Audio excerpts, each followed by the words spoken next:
اعوذ باللہ من الشیطان الرجیم بسم اللہ الرحمن الرحیم۔ السلام علیکم وظیفہ ٹیچر کے میری بہنوں، میرے بھائیوں، میرے دوستوں، رمضان المبارک کا بابرکت مہینہ چل رہا ہے اور آخری عشرے کی آمد ہے۔ آخری 10 راتوں میں ایک عمل ہے، آپ کو ایک تسبیح دینے جا رہا ہوں۔ 10 منٹ کی یہ تسبیح ہے، آپ اس کو ایک مرتبہ کر لیں۔ اللہ کی قسم، آپ کی اگر یہ تسبیح رمضان المبارک کے آخری 10 راتوں میں لیلۃ القدر کی رات میں لگ گئی اور جو مانگا تھا آپ نے مانگ لیا، تو میں سمجھتا ہوں آپ سے بڑا خوش نصیب کوئی نہیں ہے، کیونکہ انشاءاللہ العزیز اس عمل کے کرنے کے بعد عید سے پہلے آپ کو وہاں سے آپ کی مراد ملے گی، وہاں سے رزق ملے گا، وہاں سے مشکلات ختم ہوں گی جہاں سے آپ کے گمان میں نہیں ہے۔ پچھلے سال کی بات ہے، ہمارے محلے میں عمران بھائی رہتے ہیں، ان کا واقعہ آپ کو سناتا ہوں، اسی عمل سے جڑا ہے اسی لیے آپ کو سنا رہا ہوں۔ 80 لاکھ روپے کا اس نے ایک الائڈ بینک سے چیک کیش کرایا تھا، ان کا اکاؤنٹ الائڈ بینک میں ہے، پاکستان کا ایک بڑا ہی مشہور بینک اکاؤنٹ ہے، پاکستان کا ایک بڑا ہی مشہور بینکی ادارہ ہے۔ تو انہوں نے وہاں سے 80 لاکھ روپے کی جو ہے رقم نکلوائی تھی اور انہوں نے ایک بزنس شروع کیا تھا جس میں ان کو کافی بھاری نقصان ہوا، الٹا وہ قرض دار ہو گئے تھے۔ 1 کروڑ روپے کا قرضہ اس نے آگے دینا تھا اور 80 لاکھ روپے اس کے لگ گئے تھے جس میں اس نے نقصان کر لیا۔ وہ زندگی سے بیزار ہو چکا تھا، موت کو زندگی پر ترجیح دینے لگا تھا۔ میرے سے ہی بات ہوئی تھی اس کی، مسجد میں وہ مجھے اپنی پریشانی بیان کر رہا تھا، تو میں نے اس کی پریشانی کو سن کر اس کو یہ عمل بتایا، جس عمل کو کرنے کے بعد رمضان میں جب اس نے آخری 10 راتوں میں یہ عمل کیا، عید سے پہلے اس کی زندگی میں کیسا معجزہ ہوا آپ بھی سن لیں۔ تقریباً 10 رات جو رمضان کے آخری 10 رات ہیں، مسلسل یہ عمل کرتا رہا اور جو لیلۃ القدر کی رات آنی ہے وہ ہم نہیں جانتے کہ رمضان المبارک کے آخری 10 راتوں میں کون سی رات ہے جس میں لیلۃ القدر آنی ہے۔ اس نے یہ عمل ناغہ نہیں کیا، 10 رات مسلسل اس نے عمل جاری رکھا۔ تو رمضان اب ختم ہونے کو تھا، کل عید تھی، آج چاند رات ہے، رات 10 بجے چاند رات کی، جس میں لوگ عید کی شاپنگ کرتے ہیں، بازاروں کی طرف جاتے ہیں، مالوں کی طرف جاتے ہیں۔ وہ میرا دوست عمران بھائی پریشان بیٹھا تھا مسجد میں، رات کے 10 بجے ہے، اب وہ استغفار کی تسبیح کر رہا ہے کیونکہ عمل کر چکا تھا، دعا بھی مانگ لی تھی۔ تو اچانک الائڈ بینک کے ہیڈ آفس سے ان کو کال آئی اور انہوں نے اچھے سے بات کر کے پوچھا کہ آپ عمران صاحب بات کر رہے ہیں؟ تو اس پر عمران صاحب نے جواب دیا، جی میں عمران بات کر رہا ہوں۔ تو انہوں نے کہا، سر آپ سے یہ جاننا چاہتے ہیں کہ آپ کے اکاؤنٹ میں بڑی ہی بلک اماؤنٹ میں ایک پیمنٹ آئی ہے، کیا آپ کنفرم کرنا چاہ رہے ہیں کہ اس اکاؤنٹ سے آپ فیملیئر ہیں؟ کیونکہ USA سے، نیو یارک شہر سے یہ اماؤنٹ آپ کے اکاؤنٹ میں بھیجی گئی ہے، آپ کے کسی ریلیٹیو نے بھیجی ہے، آپ اس بات سے متفق ہیں؟ تو میرے عمران بھائی کافی حیران ہو گئے، انہوں نے فوراً ہاں میں جواب دیا، یہ غیر اختیاری طور پہ اس کے منہ سے نکل گیا۔ تو یہ سننے کے بعد بینک افسر نے جواب میں کہا کہ سر صبح تک آپ کے اکاؤنٹ میں ٹرانزیکشن کی جو اماؤنٹ ہے وہ ڈپازٹ کر دی جائے گی، ہم ہماری جو بینک کی پروسیسنگ ہے وہ تھوڑا سا پینڈنگ میں ہے، تو صبح تک آپ کی جو اماؤنٹ ہے وہ آپ کے اکاؤنٹ میں ڈپازٹ ہو جائے گی۔ اور انہوں نے اللہ حافظ کہہ کر فون بند کر دیا۔ تو فوراً عمران صاحب نے 2 رکعت نفل صلاۃ شکرانہ ادا کیا اور اللہ سے رو کر اللہ کا شکر ادا کیا اور مجھ سے کہنے لگا کہ عمر صاحب آپ نے یہ عمل مجھے پہلے بتا دیا ہوتا تو میں اتنی ذلت والی جو زندگی تھی اس کا سامنا مجھے نہیں کرنا پڑتا۔ تو میں نے ان کو تسلی دی کہ بھائی اب تو سب کچھ حل ہو چکا ہے، سارے مشکلات ختم ہو چکے ہیں، اب آپ اللہ کا شکر ادا کر کے جو آپ کی رقم ہے اس پہ آپ اپنے جو مسائل ہیں حل کریں۔ آپ یقین نہیں کریں گے، سن کر حیرت ہونے لگے گی، آپ کو 1000 کروڑ روپے اس کے اکاؤنٹ میں آ چکے تھے۔ عید والے دن اس کے اکاؤنٹ میں پورے 1000 کروڑ روپے آ چکے تھے۔ اب یہ اللہ کی طرف سے تھا میرے بھائیوں، میری بہنوں، میرے اللہ کے خزانوں میں کسی چیز کی کمی نہیں ہے۔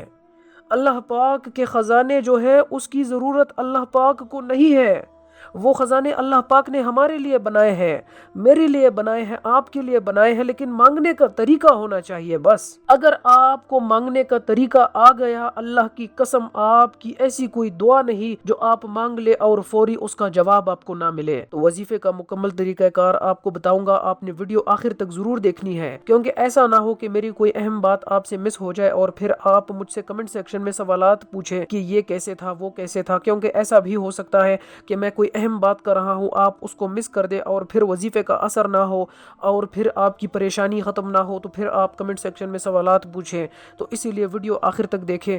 اس کے ساتھ ساتھ درود پاک کی برکت سے ہونے والی دعا میں اگر آپ اپنا نام شامل کرانا چاہتے ہیں تو کمنٹ سیکشن میں آپ نے اپنا نام ضرور لکھنا ہے، اور جس مقصد کے لیے دعا کرانا چاہتے ہیں وہ مقصد بھی آپ نے ضرور لکھنا ہے۔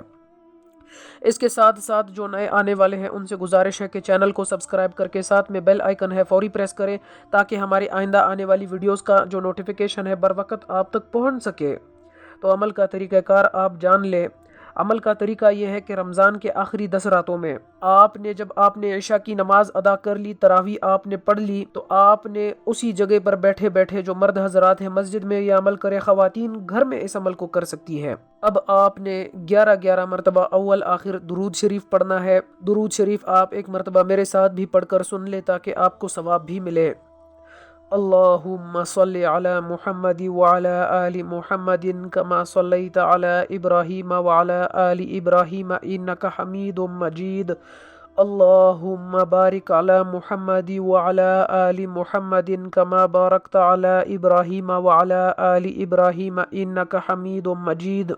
تو یہ آپ نے اول اور آخر 11 مرتبہ پڑھنا ہے۔ اب آپ نے درمیان میں 100 دانوں کی ایک تسبیح ہے یا رزاقو، پھر 100 دانوں کی ایک تسبیح ہے یا حفیظو، پھر 100 دانوں کی ایک تسبیح ہے یا اللہ، پھر 100 دانوں کی ایک تسبیح ہے لا الہ الا اللہ۔ اب آپ 5-6 مرتبہ لا الہ الا اللہ پڑھے، پھر آپ ایک مرتبہ لا الہ الا اللہ محمد رسول اللہ پورا پڑھ لے۔ تو جب آپ وظیفہ کر لے پھر آپ نے اپنے مقصد کے لیے دعا مانگنی ہے۔ اب وظیفہ کرتے دوران آپ نے کن باتوں کا خیال رکھنا ہے وہ بھی جاننا آپ کے لیے ضروری ہے۔ سب سے پہلے تو آپ نے وظیفہ کرتے وقت اپنے جو مقصد ہے اس کو ذہن میں رکھنا ہے۔ دوسری جو اہم بات ہے وہ یہ کہ وظیفہ کرتے دوران آپ نے دنیاوی جو بھی آپ کے مسائل ہے، جس مقصد کے لیے آپ اس وظیفے کو کر رہے ہیں، صرف آپ نے وہ مقصد ذہن میں رکھنا ہے، باقی آپ نے کسی سے بات چیت نہیں کرنی، اپنے جگہ سے آپ نے کھڑا نہیں ہونا۔ اور تیسری بات یہ آپ نے رمضان المبارک کے آخری 10 راتوں میں لگاتار عشاء کی نماز کے بعد آپ نے پڑھنا ہے۔ پھر آپ دیکھیں گے انشاءاللہ العزیز جس رات میں لیلۃ القدر آنی ہے اور اس رات میں آپ نے یہ تسبیح بلا ناغہ پڑھ لی، دعا مانگ لی،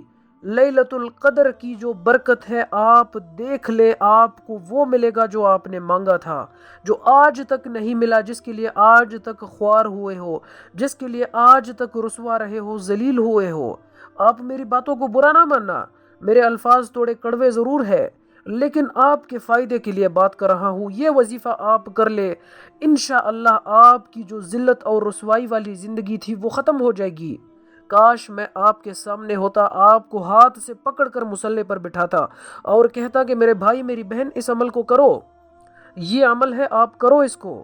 زندگی میں خوشحالی چاہتے ہو تو یہ کر لو عمل، اگر رزق چاہیے تو یہ عمل کر لو، پیسے چاہیے تو یہ عمل کر لو، گھر چاہیے، گاڑی چاہیے، اپنی مرضی والی زندگی جینا چاہتے ہو، پیسے چاہتے ہو، دولت چاہتے ہو، آخرت کی تڑپ ہے تو یہ عمل کر لو۔ تو ایسا کرنا تو میرے بس کی بات نہیں، کیونکہ آپ میں سے لاکھوں لوگ ہیں جو میری بات انشاءاللہ العزیز اس وقت سن رہے ہوں گے، تو یہ جو ویڈیو ہے یہ آپ کے لیے تحفہ ہے۔ خوش نصیب انسان ہے جو آج کی اس ویڈیو کو یہاں تک دیکھ کر میری بات سن رہا ہے، اور بد نصیب انسان ہے جس نے ویڈیو دیکھی نہیں اور اسکپ کر کے ویڈیو کو دیکھ کر چلا گیا اور بعد میں یہ پوچھے گا کہ آپ نے وظیفہ بتایا تھا اثر نہیں کیا۔ اور سب سے جو بڑی اور ضروری بات ہے جو آخر میں آپ کو بتانا بے حد ضروری سمجھتا ہوں وہ یہ کہ وظیفہ کرتے وقت آپ نے مکمل یقین رکھنا ہے۔ آپ نے یہ نہیں کرنا کہ آپ میری بات سن کے یہ کہے کہ میں ذرا دیکھوں ٹرائی کے لیے کہ یہ وظیفہ کام بھی کرتا ہے کہ نہیں۔ میرے اللہ کے کلام پر آپ نے شک نہیں کرنا، اللہ کے مبارک اسموں کو پڑھ کر آپ نے اللہ سے مانگا ہے، اللہ آپ کو مایوس نہیں کرے گا،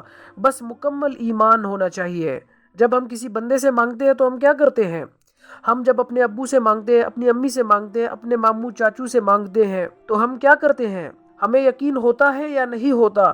ہم ان کے سامنے جا کے بیچاری سی شکل بناتے ہیں کہ ابو جان مجھے 50 روپے کی ضرورت ہے، 100 روپے کی ضرورت ہے، فلاں چیز خریدنی ہے، پیسوں کی ضرورت ہے، فلاں مسئلہ ہے، فلاں چیز کی ضرورت ہے، اور پھر ہم ان سے لے لیتے ہیں۔ تو یہی یقین اگر ہم اللہ پر مضبوط کر کے لگا لیں اور بندوں سے ہٹا لیں تو پھر ہماری جو زندگی کی خواریاں ہیں وہ ختم ہو جائیں گی۔ اللہ پاک مجھے اور میرے تمام سننے والوں کو اس وظیفے پر عمل کرنے کی توفیق عطا فرمائے۔ اللہ حافظ۔